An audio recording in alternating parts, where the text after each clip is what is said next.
देश भर से कोने कोने से आए हुए आम आदमी पार्टी के सभी राष्ट्रीय परिषद के सदस्यों का मैं स्वागत करता हूं, सबको अभिनंदन करता हूं, सबको नमस्कार।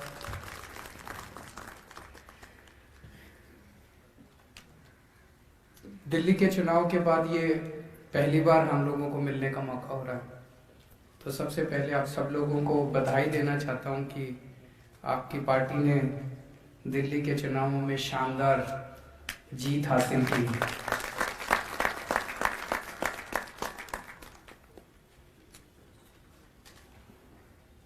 अभी तक दिल्ली में हम विधानसभा लेवल पे 3 चुनाव लड़े हैं और हर चुनाव एक तरह से ऐतिहासिक हुआ है।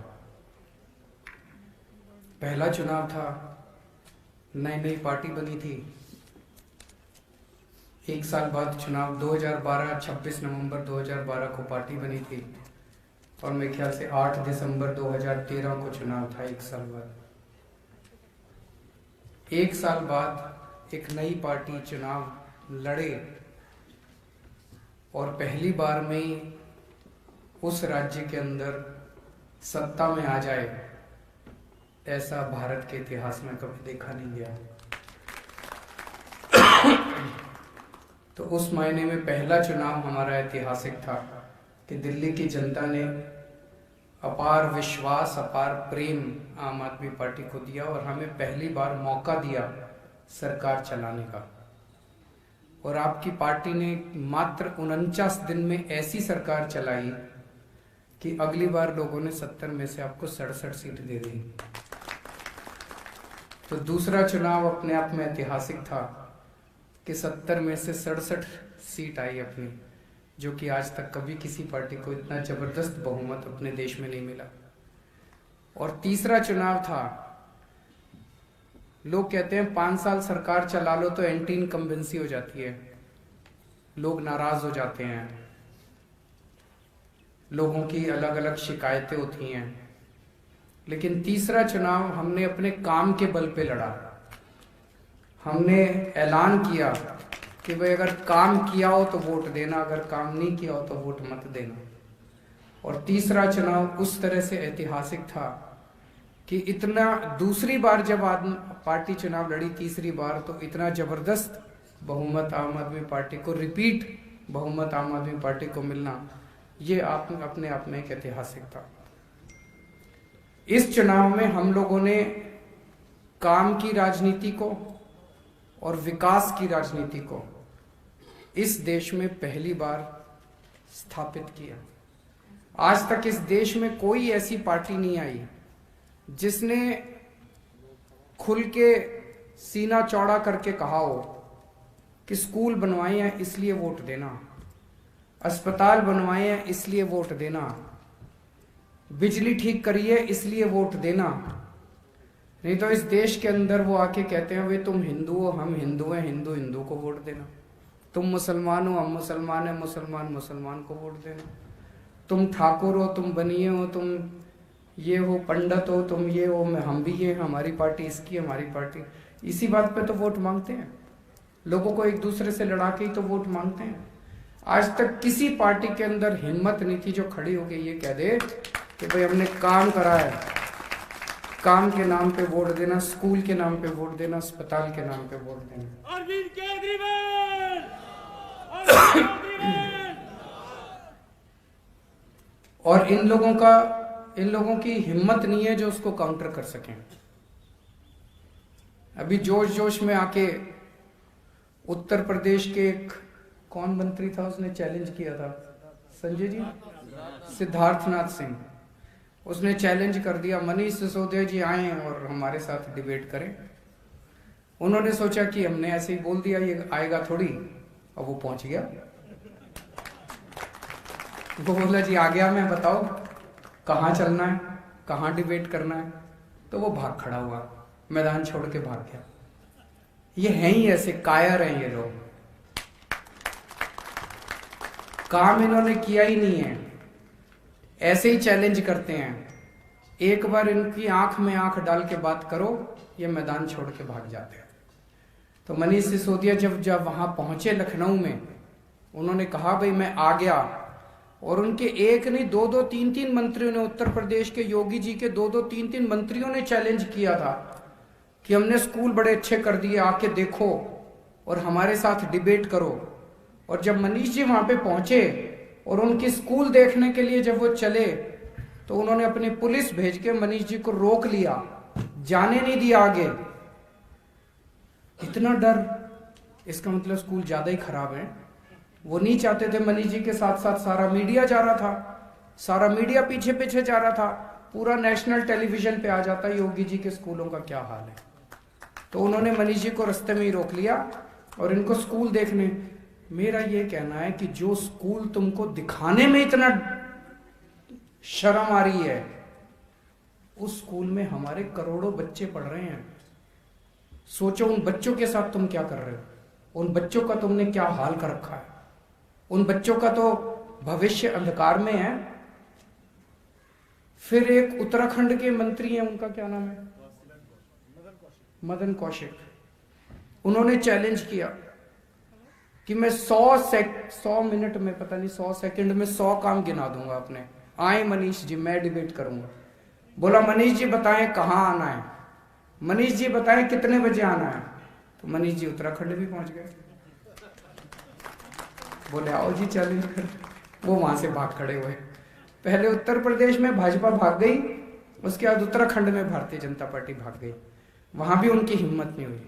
वहां भी जब मनीष जी उनका एक स्कूल देख के आए, इतना बुरा हाल स्कूल का, इतना बुरा हाल उनका स्कूल का। 70 साल इन लोगों ने राज करा, 70 साल बीजेपी और कांग्रेस ने राज करा।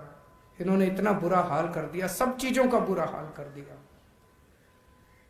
तो पहली बार देश के अंदर एक ऐसी, इसीलिए आम आदमी पार्टी की जरूरत पड़ी, इसीलिए आम आदमी पार्टी को लोग पसंद करते हैं, क्योंकि जो काम ये पार्टियां 70 साल में नहीं कर पाई, वो काम आम आदमी पार्टी ने 5 साल के अंदर दिल्ली के अंदर करके दिखा दिया।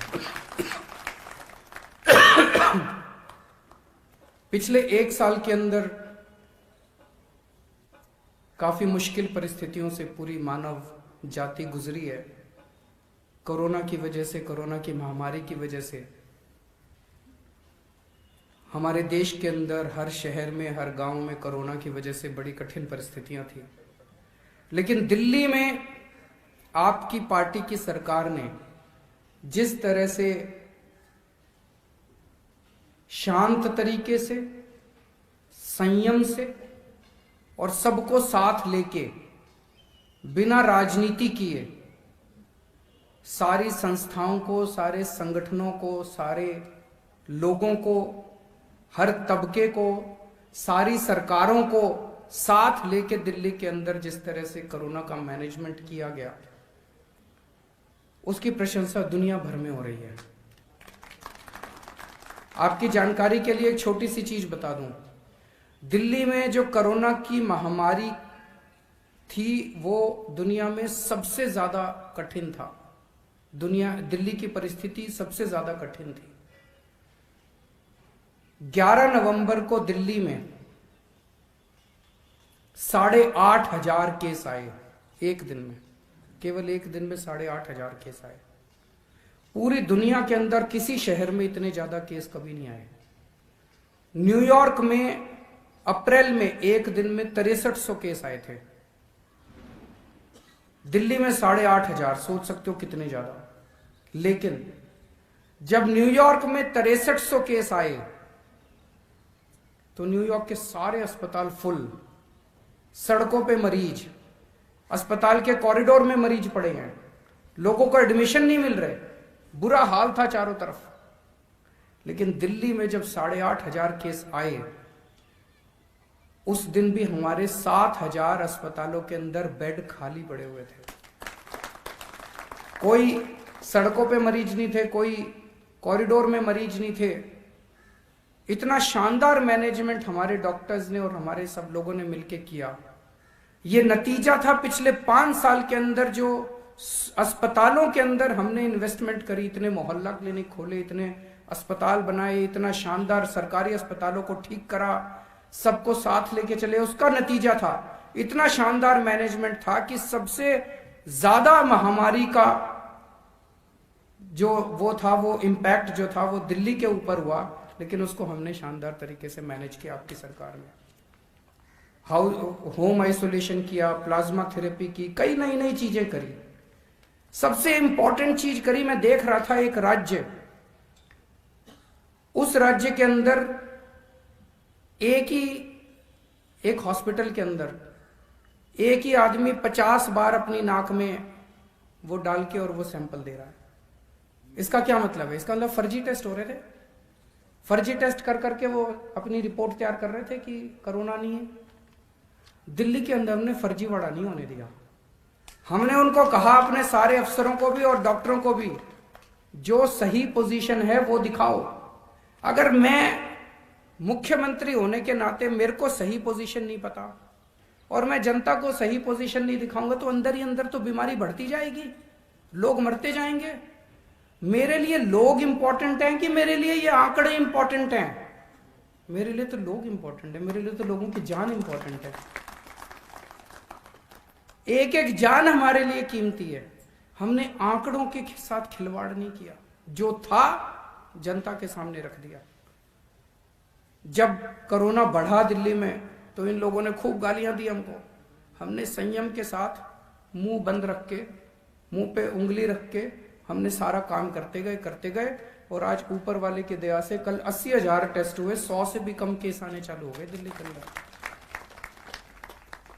तो कोरोना का भी काफी अच्छा काम हुआ और आपकी पार्टी की सरकार की पूरी चारों तरफ इस बात की तारीफ हो रही है। मेरे को सबसे अच्छा तो लगा कि 2 जुलाई को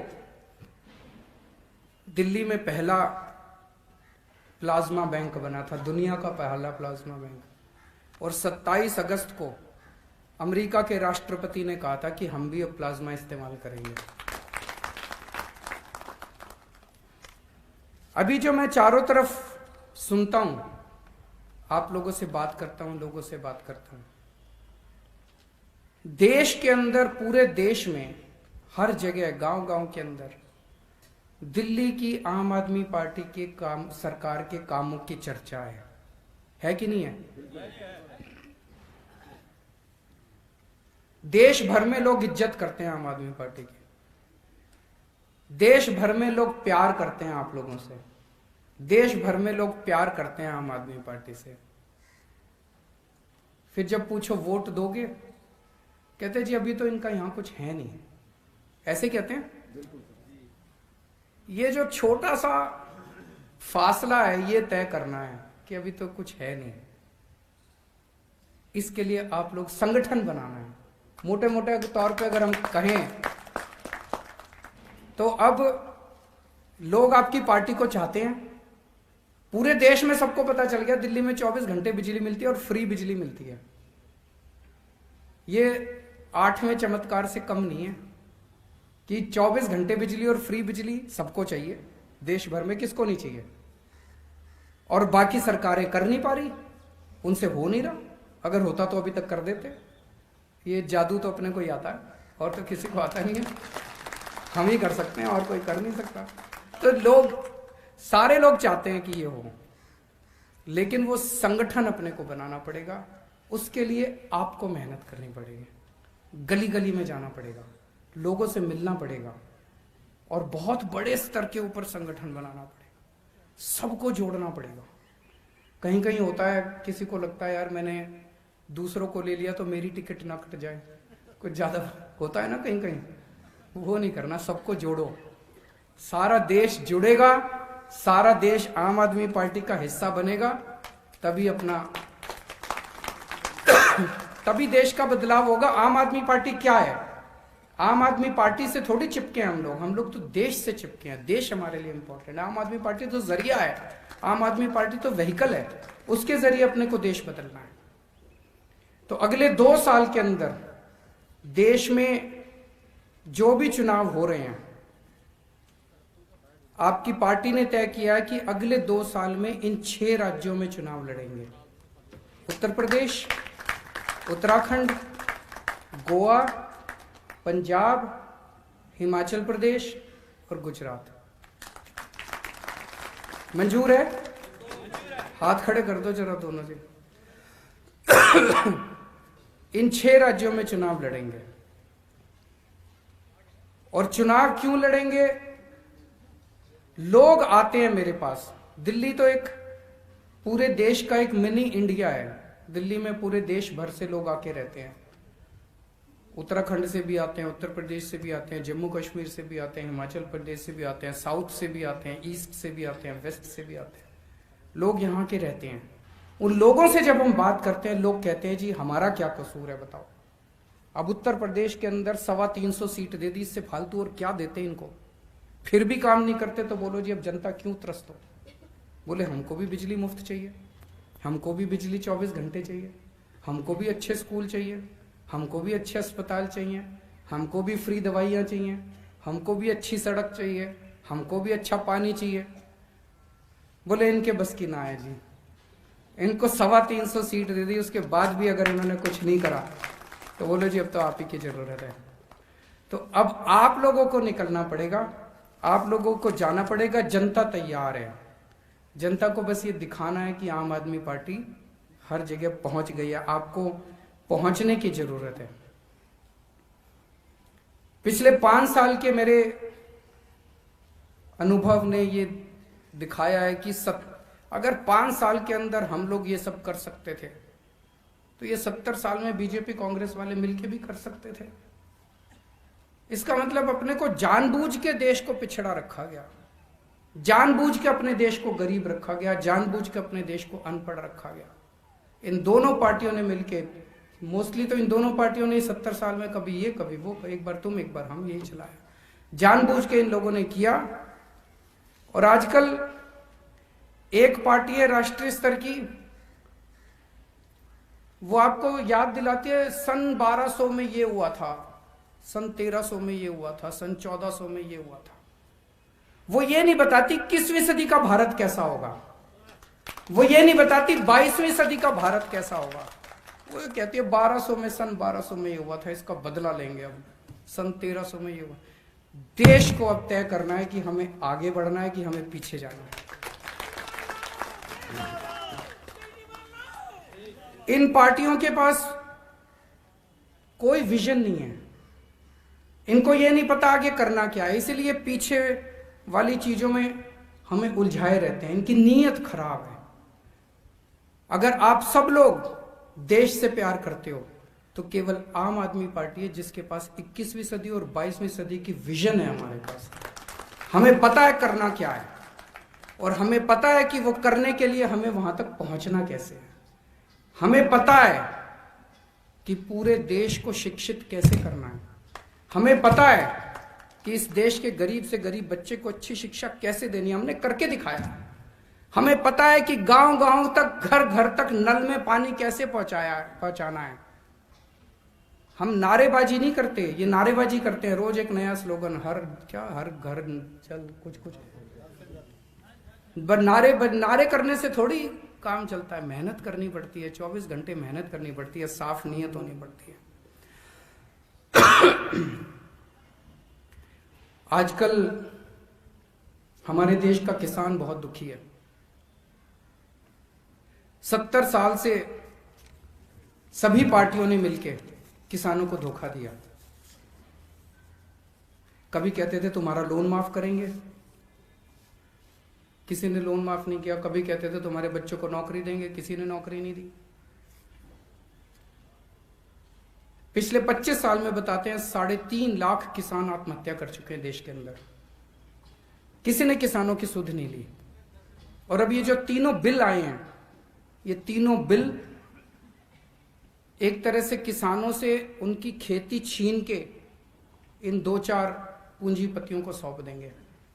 तो अब किसान के लिए अस्तित्व का सवाल हो गया कि अब अगर सड़क पे नहीं उतरेगा तो किसान ही नहीं बचेगी, और अगर किसान ही नहीं बचेगी तो बेचारा किसान जाएगा कहाँ, वो अपने परिवार को कैसे पालेगा।